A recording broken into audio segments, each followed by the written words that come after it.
So first, I will preface all of this by saying, it's very much an individualized type of benchmark, and it really depends on your family's priorities. But let me set a couple of starting points in terms of assumptions we're going to use.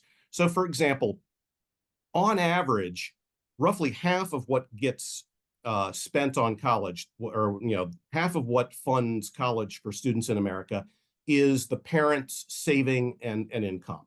Okay. And then the other half is a variety of things, grants and scholarships, loans, gifts from relatives, work during school, work study, things along that line.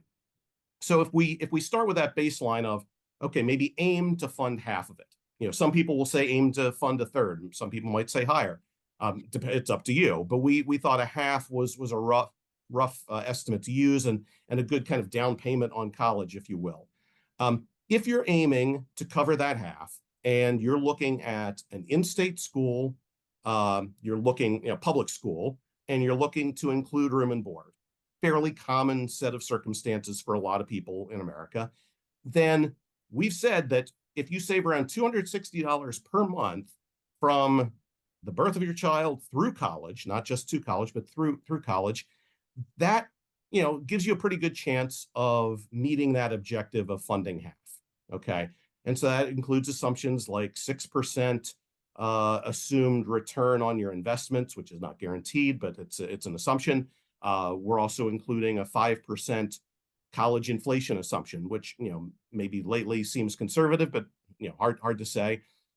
So that's one way of looking at it. Another is the benchmarks that you've put up here, which says, okay, well, how do I get to that saving for half? And you can see both the graph and the numbers by age. And this is with that assumption of I'm aiming for half. Okay. So you see one of the examples here is age 10. Okay. It's time to get serious about saving for college. My student is entering middle school. You have a little bit more sense of their aptitude, their interests, where they might want to go to school. Then you can apply that 1.1 multiple. So say, you have a college that you're thinking of that's $25,000 per year at that time, multiply that by the 1.1, your target would be around 27,500. And based on where you are relative to that, you have a sense of, okay, do I need to ramp up my contributions, or am I doing okay? You can also adapt it and say, well, I actually want to completely avoid student loans for my kids. And based on that, I'm going to aim for 75% of the balance instead of 50%. So you would, 75 is 1.5 times 50. You would multiply that by 1.5. And so now you're looking at 1.65, I guess, at that age. Or you might be saying, well, I'm aiming for a private school. It costs $50,000 today. So you'd use that multiple on a different college expense. So you can customize these.